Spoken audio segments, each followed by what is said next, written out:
Welcome to the Virginia is for Laughers podcast, brought to you by X2 Comedy. If you're looking to get more out of your Shenandoah Valley experience, then this is the podcast for you. You'll meet interesting people, musicians, and comedians that perform here and find out more about what you can do and see. Whether you live here or plan to visit, listen to explore what makes our unique slice of heaven. Now here's your host, Don Davis Womack.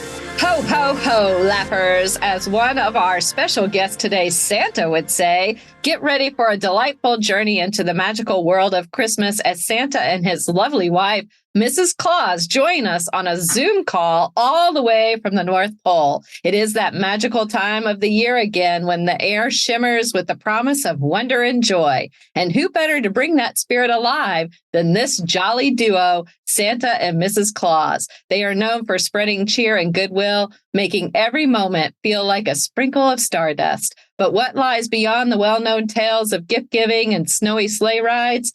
This year, we're taking a different route, exploring the untold tales and the unseen magic that weaves the fabric of their lives in the North Pole. This is the third year in a row we have interviewed the Clauses, and we are thrilled to have a brand new set of questions to uncover the enchanting mysteries behind the red suit and the baking apron. So without further ado, let's peek behind the curtains and unveil the playful secret history of Santa and Mrs. Claus. Welcome to the show, Santa and Mrs. Claus. It's a delight to have you both on today. Thank you for having us. Hi, Dawn. Thanks for having us. I just love you guys. You are two of my favorite people. And every time I see you, I cannot stop smiling and giggling. Thank you. You just make my heart go pitty pat. It's always fun to talk to you. Yes, I know you've known me for a long time, Santa. And thank you for being so good to me. Well, you've always been on the nice list, so. Did you hear that, laughers? Thank you. Thank you. I have a great question I wanted to start out with, and that is, what's a cherished tradition in the North Pole that nobody knows about, Santa and Mrs. Claus? Well, before I leave with all the presents on the sleigh, I have to put on my special long red underwear with the ho, ho, ho on the back flap. Keeps me warm on the sleigh all night long. It is a special Christmas Eve long johns.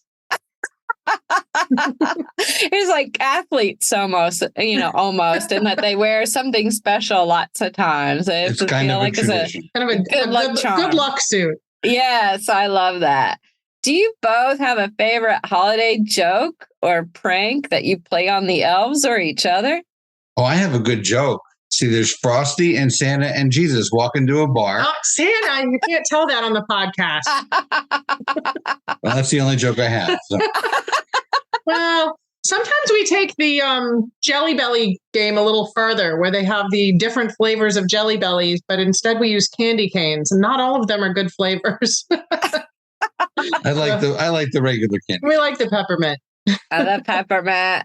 What do they do when they get the flavors that they didn't expect? We let the elves eat those. Yeah, no. They're good spirit. They're good sports about it. They know it's all in good fun. Nobody wants a pickle flavored candy cane. I don't want a pickled flavored candy cane. Laughers, do you want pickled flavored candy canes? I don't know. People have different tastes out there. Maybe somebody would enjoy that. Maybe. But we're strictly peppermint fans.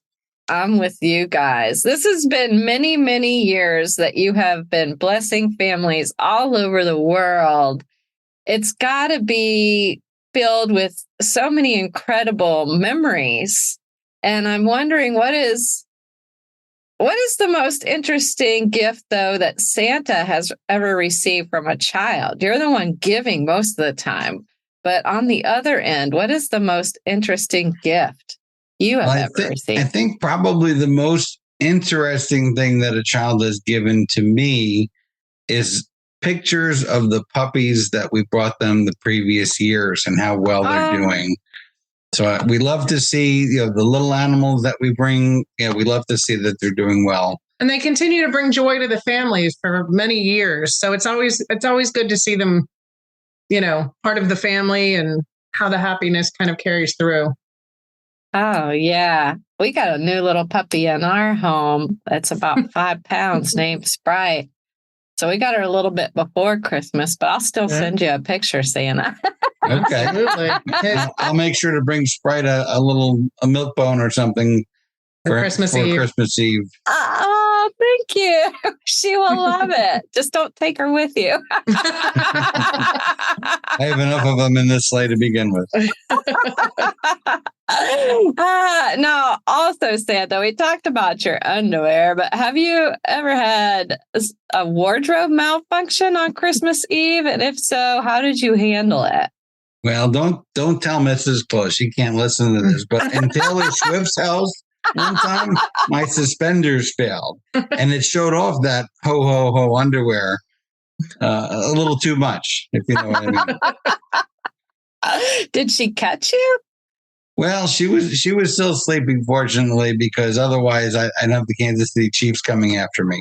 So, or a song written about you. one or the other. And you just ran out with the gifts already delivered, so you just pulled your pants up and ran out of there. So I just held the suspenders up and took off. Back up the chimney. That's hilarious. I want to know too. It's got to be different around the North Pole for Christmas, and we all have a lot of holiday traditions that we do that have been passed down through our families. But you guys are different cats and have a different life than the rest of us. Do you have any non-traditional ways that you celebrate the holidays in the North Pole? Well, I'll tell you one thing. When Christmas Eve is all over with, Mrs. Claus does not want to cook anymore. I've made so many cookies. So she's done. So we usually get takeout that I pick up on the way home. And sometimes her favorite, which is the preposterous gourmet popcorn. What? When he's in Bridgewater. When I'm in Bridgewater, I pick her up a tin. There's a fabulous Christmas flavor. We were just talking about peppermint, and you can get the peppermint popcorn. Oh, yeah. So we'll pick her up some treats and probably some takeout on the way home. That's awesome. What kind of takeout do you get? From where? Does she change it up every year, Santa? Does she put in different requests, or is it the same old? We like Elfa Barrel. They have a lot of different choices. It's kind of like Cracker Barrel, but the elves take care of it for us. So I'll stop there on the way home because it's close. Ah. And what's your favorite meal at Elfa Barrel, Mrs. Claus? Probably country fried steak. As long as you're not cooking it, it's sounding good. As long as I'm not making it. It's cold in the North Pole. I like warm comfort food.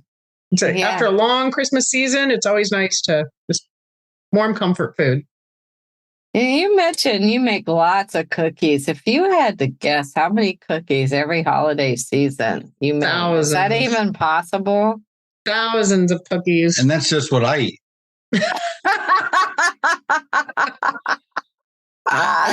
about the elves. Well, I'm able to start early and freeze some, but most of them are closer to Christmas itself. But quite a few. Lots and lots of cookies.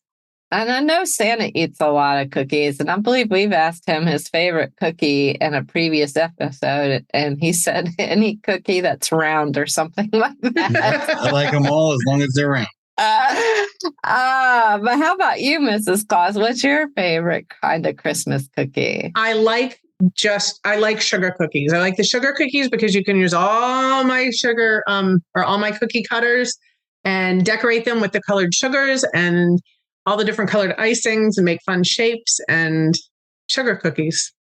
Because you can make them into anything. Yeah, I'm a sugar cookie fan too myself. I like that and the thumbprint cookies. Have you ever tried the thumbprint cookies? Yes, of course. That's a holiday tradition. School. It is. It's a holiday tradition that our family had growing up, and now I make. Absolutely. I make those. I've been making cookies for many, many years. It is a bit of a throwback, but they are really wonderful. And speaking of food delights, what's your secret recipe? I hear you make hot cocoa. That's what I want to ask about for the elves. So what's your secret recipe that keeps the elves in high spirits during the holidays? I have several different flavors. But my favorite one, that we call it Polar Express, and it actually is a cardamom dark chocolate hot chocolate with half and half. And we do use a hot chocolate mix or sometimes real chocolate, dark chocolate syrup, ground cinnamon, ground cardamom, and then a cold milk foam on top. So it is, we have different ones. It's quite good. Yeah. That's sort of the fan favorite. And you said it was called Polar Express? It's called that's what we call it, Polar Express. Polar Express. So, we have different ones where we include coffee. Yeah. Or we even have one we make called the Grinch that we use green in. And even some have maple syrup. Very different, but always very sweet and rich chocolatey flavors. But the Polar Express with the cardamom and dark chocolate is the favorite. Now, the elves that drink the hot cocoa, they're not really coffee drinkers. It's just hot cocoa. Can you imagine those little guys with extra caffeine? No, they already don't sleep. They are busy. We try to limit their coffee intake. Okay. That's more for Santa and I. Yeah, they're jittery enough. They're jittery enough. They don't need any more. So then do you have a hot cocoa limit that they can have per day? You can usually tell by the elf if he's had enough. There's sort of field tests for how much sugar they can take. Yeah, how much sugar is good. So it just depends on the elf, is what I'm hearing. That's how right. much hot cocoa they can have. That's right. Oh, it involves walking a straight line. Also, too much sugar, you just can't do it. That's right. Kind of like they do when the cops stop you, kind of thing. Is that what we're talking about? Maybe. Okay. Mrs. Claus doesn't put up with much. No, we got to keep the North Pole safe. That's true. We need that place to stay safe so we can see Santa every year delivering our gifts. Now, I know you guys, you like cookies, and this hot cocoa is a hot treat. And speaking of yummy goodness that can keep your spirits elevated and delight your taste buds, like mine are right now, it's none other than gourmet popcorn from our sponsor, Pre-Popstress, Shenandoah Valley's only award-winning popcorn. Laughers, it's so good. Even Mrs. Claus says so because she gets it with her takeout. Isn't that right, Claus? Absolutely. It looks great. You're making me hungry. Well, you're in luck. I mean, I know you pick it up for Mrs. Claus on your way back after you've done all your things on Christmas Eve. But our sponsor is going to be sending you some free Pre-Popstress gourmet popcorn this year for being a guest on our show. Oh, nice. We'll look forward to that. Yeah, that's going to be amazing. See, now this delivery is going to be on us. Oh, very nice. Thank you very much. You are welcome. And the good news about them, which you guys already know, but Laughers, their kernels are grown right here in the valley, and their factory is 100% nut-free. Their popcorn makes a great gift for any occasion, birthdays, anniversaries, Christmas, literally anything. And they offer Laughers a discount.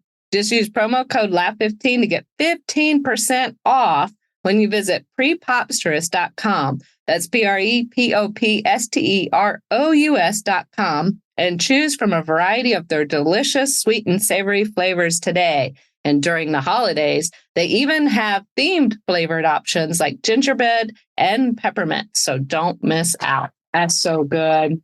Now back to you. Yes. Now I'm hungry. Well, we're going to send you some popcorn to help you out with that. Wonderful. It's my favorite. I know. You like the peppermint. That's what you were saying. Absolutely. I love the peppermint too. It's one of my favorites. Oh, good. Now back to you, Santa. Have you ever had to deal with a case of mistaken identity outside of Christmas season? Well, when we go south, and I mean the tropic south, in the off season, a lot of times little kids will look at me kind of sideways because I'm incognito, but I look like Santa a little bit. And I've usually got a Hawaiian shirt on, but it's got little reindeer and Santa Clauses on it.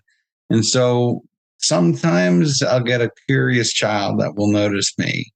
And so I'll give them kind of the don't give it away sort of shush signal.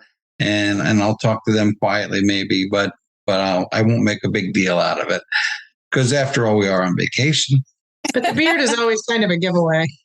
Yes.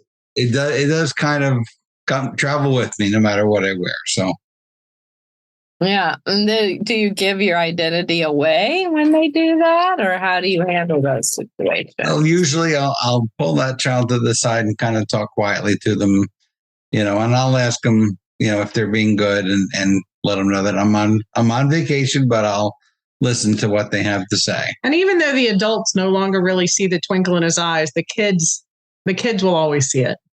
They still notice me. So you can't go anywhere, can you? No, it's tough. It's tough. It's hard to be an incognito Santa.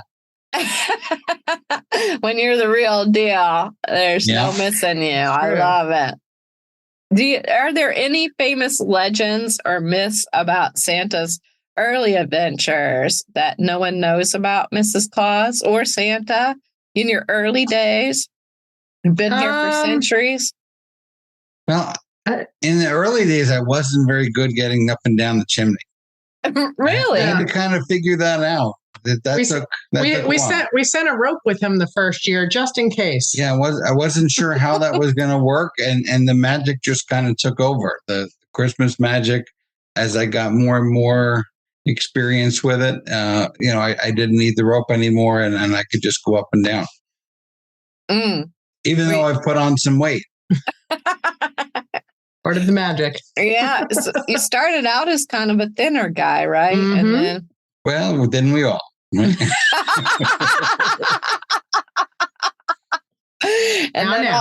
now all those cookies, they started adding up. Catch up with you. Mrs. Claus keeps having to take out the suit a little bit each year. So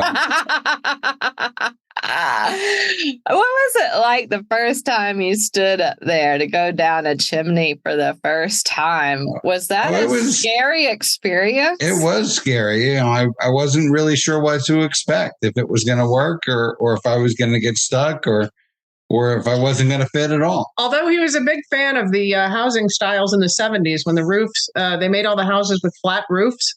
It was much easier taking off and landing. I remember him reaching out to me, delivering and saying, "You won't believe this neighborhood in Beverly Hills. Everything is flat." And it was very easy for him. The reindeer didn't have to balance on a curved roof or a slanted roof. The 1940s styles with the Tudors, those were very steep, and he was a little more concerned then. But he's got it down, Pat. It took some time, but we figured it all out. Yeah, there are bigger houses and then smaller houses and then houses without chimneys. Mm-hmm. That must have been interesting the first time you ran into that. Well, yeah. And sometimes now they leave keys for me if they don't have a chimney so I can get in. Yeah. Mm-hmm. Over time, we figured it all out. Yeah. Now you're a pro. Look at you.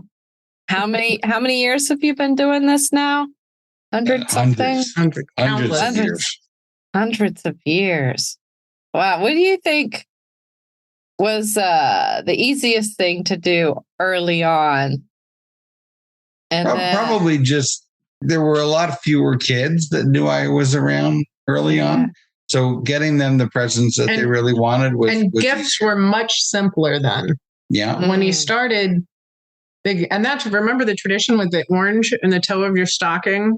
That has sort of gone the way of memories now. It's not really something people do anymore. People would put nuts in the stockings, and it certainly changed over the years what the kids expect. And I think something as simple as shoes early on we'd get requests, maybe one or two gifts. Now there's a whole list. So I think that's probably what made it easier early on. Technology has changed the gift giving over the years. Yeah, I would say. What do you think is the hardest thing now then? Is it the volume, or what would you say is the hardest? There's a lot more gifts. There's a lot more kids that know about me. So yeah, it's fitting it all into one night and updating the factory to the technological changes with the gifts that are being given. Have to constantly be retooling. But that's what we do all off season. Let's figure all of that out. So then, in comparison, what was the hardest thing early on and the easiest thing now? Probably the hardest thing early on was figuring out how to get the gifts there until we realized that the reindeer could fly. And once we realized that and we hooked up the sleigh and it made it a lot easier. When you started, it was a lot more local. And then it expanded before he went worldwide. Yeah. So I guess developing the skills of the reindeer, widening out our reach and getting more elves on board, all those things happened over years and years and years that we had to adjust. It's gone from a simple gift giving to a huge business venture of giving. Yeah. But that's what we do. That's right. And then what is the easiest part today? Or is there an easiest part today is eating the cookies that the kids leave. Cookies and milk.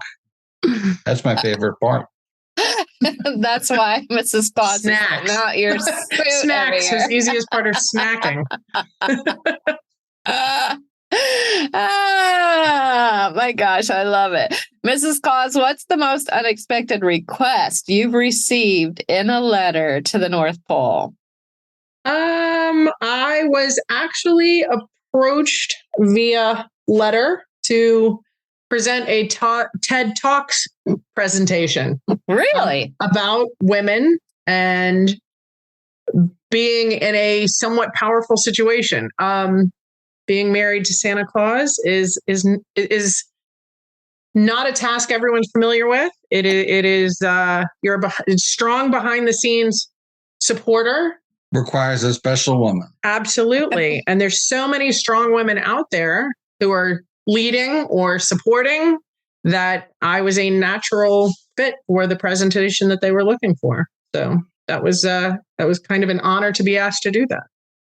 I would, I'm working on it. You're working on it. I'm working on it. Yes, it will be my one chance to really kind of put it out there. I would love to see it, and I would love to hear it. It's not every day that someone is married to a Christmas legend. That's right. That's right. That has so many stories to tell with so much wisdom. Absolutely. Yeah, and seen so much change over the years. It's an incredible role of support that I couldn't do it without her. Yeah. Oh, what would you say is the easiest? I'm on this easiest, hardest thing right now. So what would you say is the easiest part of supporting Santa, and what is the hardest part of supporting Santa in your role as Mrs. Claus? The easiest part is being part of the joy and magic of Christmas. That is just almost an honor to be a part of. The sheer joy and magic that it brings people. Making people happy is just the greatest thing in the world. And to be a part of the Claus franchise, if you will, it's just an easy, it just brings so much joy. That is the greatest, easiest part of it all. The hardest part is the secretive component. People can't know who you are. And it's also part of the magic, but you want to shout it from the rooftops, but you can't. part of the magic is that's the hardest part, is keeping it a secret. But the best part is the joy. The easiest part is the joy it brings people. I love that answer. You've got a schwanky sleigh these days, Santa. It's pretty fancy. It is pretty fancy. But if you could add any modern gadget to your sleigh, what would it be? It really needs a cup warmer for the cocoa. So I have cup holders. I need a cup warmer, something that keeps it nice and the right temperature for me. Okay. So that's the next thing I'm going to add. You're going to add on so you can carry that Polar Express cocoa with you. Absolutely. So we won't have to take that big thermos. Yeah, if I don't drink it fast enough, it gets cold. Yeah, I can imagine that. Oh, and that reminds me, I guess I'm sort of breaking the rules here on asking this brand new set of questions when I ask this next one, but it's a fun one to ask every year, I think. And it's about this. The last two holiday seasons, we talked about how the Lappers can follow Santa live on a Christmas Eve tracker. Can you two refresh us on how the Lappers can do that? And what is that website again? Can you tell us all about that? Sure. That's how I keep track of where Santa is and what he's doing. It's called noradsanta.org. NORADSANTA.org. There's an app and it starts December 1st. It tracks where he is, how many gifts he's giving out, where he is in the world, and the path that he follows. And it's he's very busy that night. So he doesn't always answer my phone calls or my texts, but if I log into NORAD Santa, I know where he is, he's safe, what he's seeing. And I think originally the US government was a little bit afraid of me being up there and crashing into one of their planes maybe. So I work with them now and they're able to track where I am and we can avoid any unfortunate incidents. But it's a very useful tool. And that way kids will know when they need to go to bed. Because if he gets to their house and they're still up, he's going to have to pass on by. So you'll know when he starts in Australia and where he is in the world and how much longer till he gets to your area. Why do you start in Australia every year? Is this a time zone thing? Yes. Okay. All right. Yeah, they're the earliest time zone to get midnight. Perfect. Okay. So they'll be the first ones up in the morning. So those presents have to be there. Okay. Well, that's a lot of activity that's happening on Christmas Eve, getting all over the world, delivering all these presents. I can imagine that it can be a bit tiring. Is it tiring? Okay. I mean, how do you manage that while you're flying all around? Or are you on adrenaline because you've worked all year? Well, I've got a pretty good sugar rush going on with all those cookies and Polar Express and so on. So that keeps me going for a good while. But it doesn't take as long as you would think because of the time zone changes and really the magic of Christmas kind of slows everything down to allow us to do our work, but we're really not moving through time as fast as you would think. That's the magic of it. It's the magic of Christmas, and because of that, it seems like a regular workday for us, even though we're getting all the way around the world. Feels like a little quantum physics is involved somehow. Absolutely. Yeah, I don't know the math or anything like that, but you just know the magic works. We get it done. The elves assure me that it works. It's worked for hundreds of years. Yeah. They've assured me it works. So yeah, they are trusty partners in that regard. That's for sure. So then after all the hustle and bustle and you get back home, how do the both of you relax after the holiday season madness? Are there any favorite post-Christmas activities? It's a big nap. A big nap? For the first day or so, I like to sleep. And so this is Claus because, it's the elves' day off. So we really have no work to do that day. And then usually a couple of days later, we like to head for the tropics and get my Hawaiian shirt out and kind of just relax in the sun and take it easy. And while we're gone, the elves will detail the sled for him. Yeah, it looks nice when I come back. So it's all ready for the next year. Absolutely. There's some unique fashion trends happening in general, but I'm wondering if there are any trends among the elves fashion-wise that you've seen this year, Mrs. Claus. Can you talk about that? There's a new style that we've noticed. Some of the elves are starting to wear their Christmas pajamas to the factory. They're wearing their pajamas to work lately. They're very cute, very stylish. It's just something new we're seeing more of. Wow. And they're holiday themed, Christmas themed, or is it just a little bit of everything? Oh, no, everything is holiday themed. Red and green. Yeah, absolutely. Yeah. They Yeah. don't. So more. And some are very fancy. Some are very fancy pajamas. They're very cute, very stylish. Yeah, that seems to be the new trend. Absolutely. So I love that. yeah. I'm not partaking in that. I was going to ask. No. No. I still have my long skirts and my apron. But the pajamas. I'm far too old to change from my red suit. Yeah. Sticking with the red suit unless you're in the tropics is what. That's right. Okay. That's right. Are there any new dance moves or songs the elves have that you've seen them pick up recently? You know how there's different dances that go viral and all of that. Sure. Yeah. In the past, they've liked to dance to Christmas music and classic rock, things like that. But lately, they seem to be partial to country music, like Jason and Isabel. They like Hannah Waddingham is coming out with some new stuff as well. She's from the Ted Lasso series. Yes, I love her. Yes, I have. So there's some good new stuff coming out from her, and that's the kind of stuff they typically like. But once they got access to Spotify and Pandora, things sort of changed up there. Yeah, the Christmas music is still around, but they don't listen to it exclusively anymore.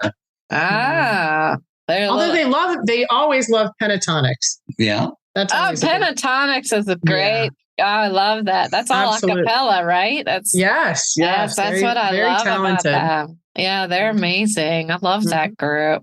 So they're getting into the pop culture up there. Mm-hmm. They are. And rather than me trying to stop it, I just let it go because there's not too much that it's all fun. Yeah, there's not too much that we can do about it anyway, so we let them enjoy it. I remember in the previous annual episodes when we were talking about life at the North Pole, you all talked about how it's just pretty much what we have here with grocery stores and theaters and all those different things. So since they're to the pop culture, does that mean the People magazines and all of that can be found when you're checking out at the grocery store too, up in the North Pole? Sure. I mean, they put those everywhere. Yeah. you can't get away from them. And you're sitting there watching some of the elves taking a break, reading People magazine and drinking Polar Express. Is that? They know everything that's going on now. Do they come tell you and you're like, I don't know what this elf is talking about? I'm behind the times. I'm kind of set in the 1700s at some every once in a while they'll bring us a copy and say, look what this person did. Should they really be on the nice list? So it's a good way to keep an eye on what's happening. Absolutely. What do you do? And when they question that, should we move? We get out the big snow. We get out the big snow globe and make sure it's not a story from the Inquirer.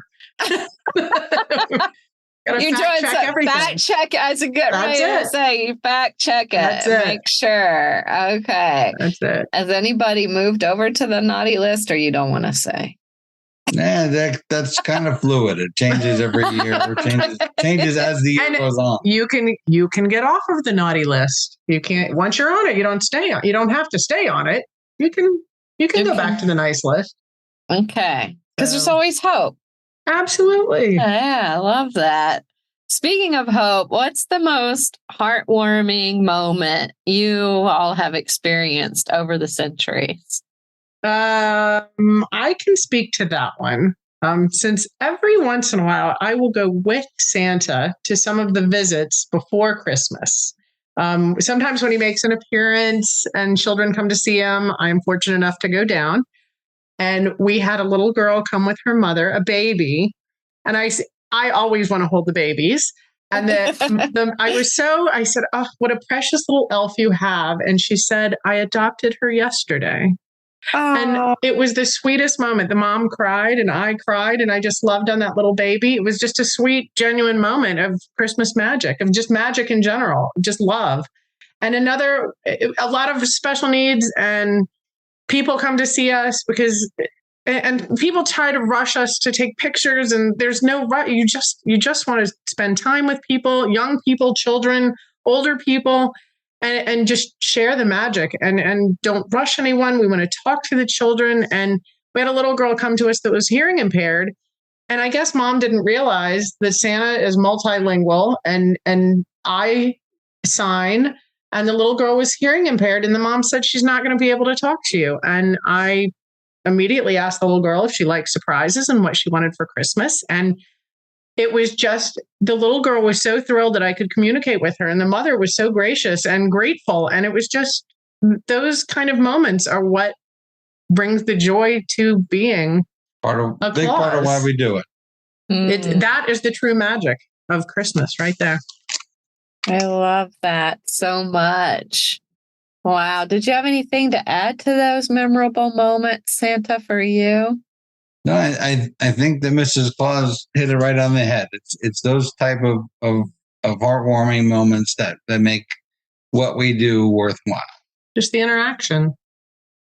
Yeah, that's precious, and a beautiful lead into my final question as we wrap up here, because I know you guys are busy, so I don't want to take up too much of your time. This is a crazy part of year, but we would be remiss if we didn't ask you to, what is your holiday wishes for the Laughers this season? You want me to?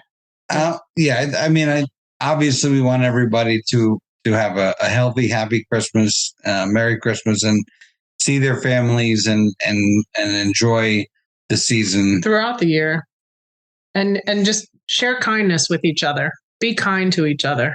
Differences, likenesses, whatever it is, be kind, embrace each other. And spread around that Christmas cheer. All year long. That's right. That's right. It shouldn't just be one day a year or a couple days a year. It should be the whole year round. Because we're all one. Absolutely. And sharing in our humanity. We are all in this together. We are all in this together. Yeah. And we need to lift each other up and be there for each other. Share joy and find joy. I love this message, Santa and Mrs. Claus. You're beautiful souls. I love you so much. And Laughers, if you would like to hear more Q&As where I ask them different questions than the ones you've heard today to get a more in-depth look into the lives of Santa and Mrs. Claus, be sure to go back and listen to episode 34 and episode 90 from the last two holiday seasons right here on Virginia's for Laughers podcast. A podcast about all things getting choked up, about all things non-hiking in the Shenandoah Valley. Thank you. Thank you so much, Santa and Mrs. Claus. This has been such a delight chatting up with the two of you today on all things Christmas in the North Pole. What a joy and blessing to spend time with you during this crazy holiday season. Thank you again so much for coming on the show. Thank you for having us. Merry Christmas. Merry Christmas indeed. Laughers, remember you can track Santa on the website, noradsanta.org, or on their app. And we'll be sure to put that website in the show notes for you as well. And don't forget that discount on Prepopsterous using promo code LAUGH15 at prepopsterous.com. That way you can munch on it on next week's episode or purchase it as another gift this holiday season. And lastly, and most importantly, thanks for tuning in, Laughers. Out of all the podcasts out there, you picked us. And we think that's pretty darn special, just like you. Until next time, keep smiling. Bye. Bye. Merry Christmas. Thanks for tuning in to this episode of Virginia is for Laughers podcast, brought to you by X2 Comedy. We'll be dropping a new podcast every Wednesday, so check back for another uplifting episode. Come to an X2 Comedy show or let us bring one to you. To find out more, head to x2comedy.com. Be sure to share this podcast with a friend, and until next time, cheers.